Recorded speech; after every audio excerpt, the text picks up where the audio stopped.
dear brother. Thank you, Mr. Green. You are not just a passionate representative of the people of Texas's 9th District, you speak for millions and millions of people across the country, and it's been very moving to hear you talk about the problem of police brutality and violence, which threatens our social contract. You know, the whole purpose of the social contract is that we'll be safer inside of it than we'll be outside of it. And yet the social contract's not working for a lot of people in a lot of different parts of the country. So thank you for your passionate leadership on behalf of the George Floyd Justice and Policing Act, and for having us address this central problem. I appreciate your yielding this time. I wanted to spend a few minutes talking about what's going on in the Middle East. It's been a brutal week for Israeli and Palestinian civilians, as hundreds have been killed in the savage violence that is engulfing the Middle East now. And this week I had the opportunity to meet on Zoom with young Palestinians and Israelis who are part of a group called New Story Leadership, which is a peace-building group that since 2009 has brought Israeli and Palestinian interns to come work on Capitol Hill. And I've had these interns work for me for, I think, 5 or 6 years, really ever since I arrived in the House of Representatives.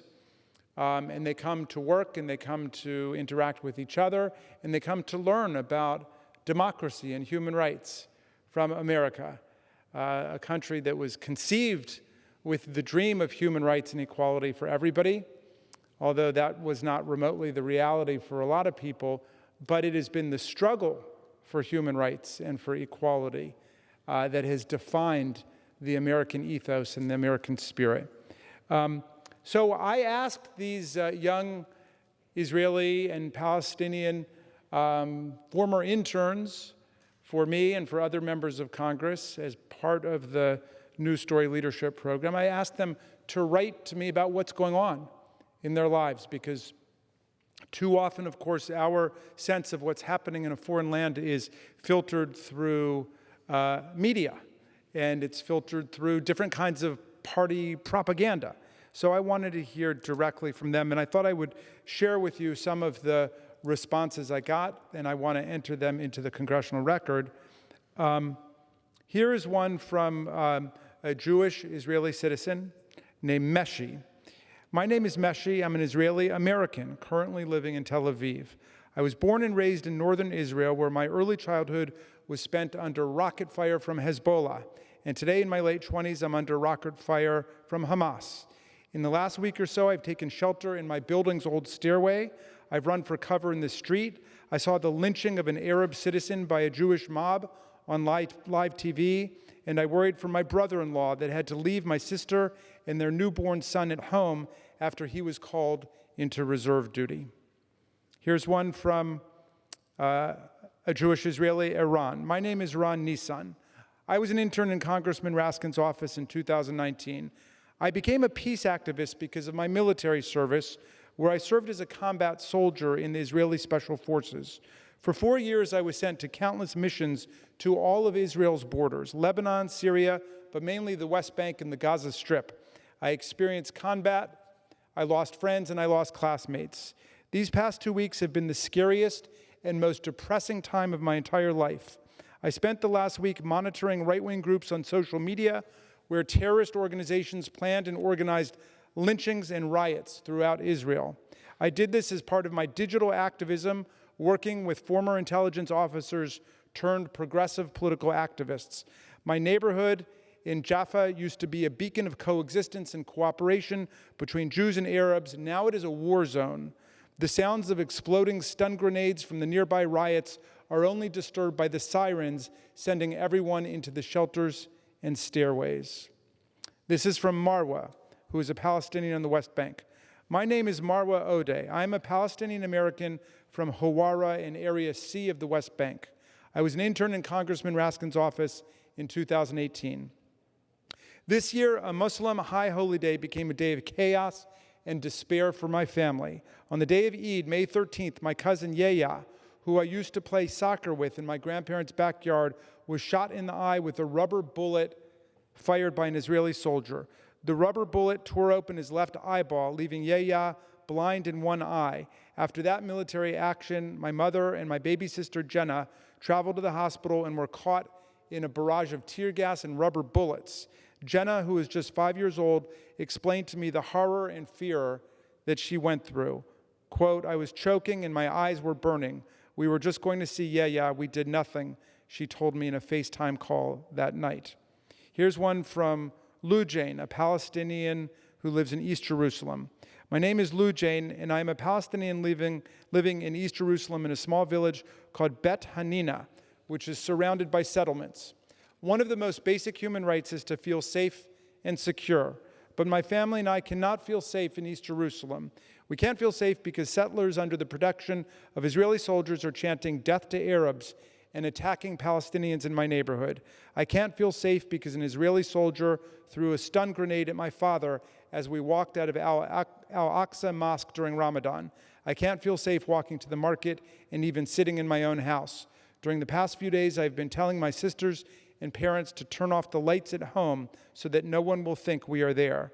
When I traveled to my university a few days ago to get my diploma, I felt like a walking target because I was constantly afraid I would be attacked just because I'm a Palestinian." Here's one from Danny, a Jewish Israeli. "My name is Danny, and I'm a Jewish Israeli.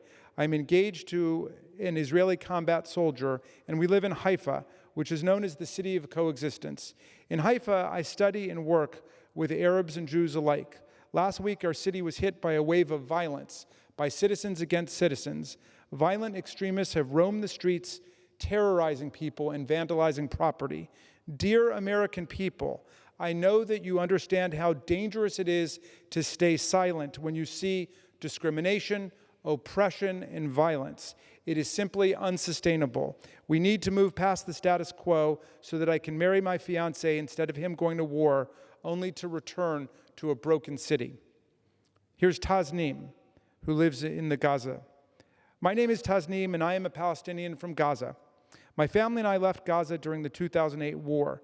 Unfortunately, when we moved, my sister was separated from her children, and they stayed in Gaza. Today, my two nieces, Lama and Heba, who are young and dream of traveling the world, still live there in Gaza. Since the airstrikes have started, we've been calling them every single day to check to see if they are still alive.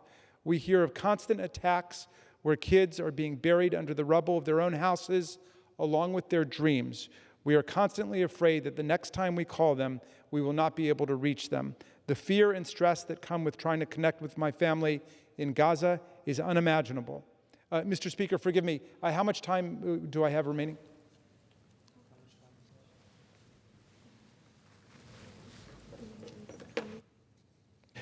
The gentleman has 28 minutes remaining. Okay. I won't be using all of that, about half of it. This is from Baha, a Palestinian from the West Bank. "My name is Baha Ebdir, and I am from the occupied village of Beit Natif, but now I live in Beit Jala.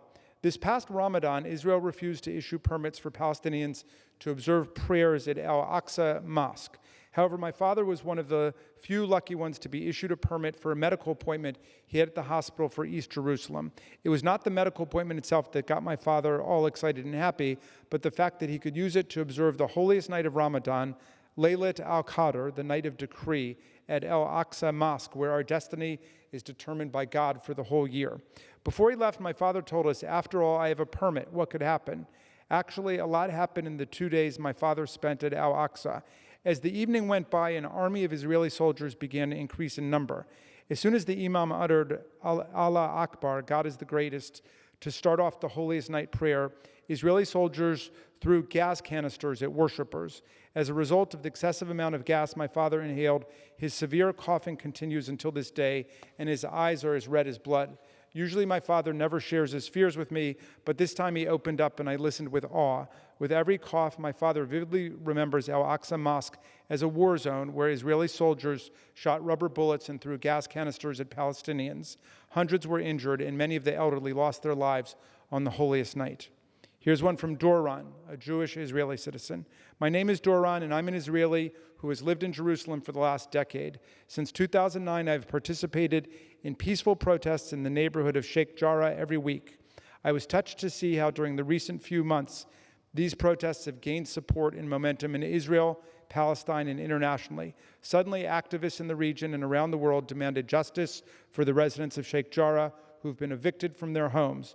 Unfortunately, everything was disrupted by the recent escalation, which was orchestrated to undermine the local movement in Jerusalem before it was able to achieve any gains. Jerusalem is the home of Israelis and Palestinians, and it should be equal and free and safe for all of its inhabitants.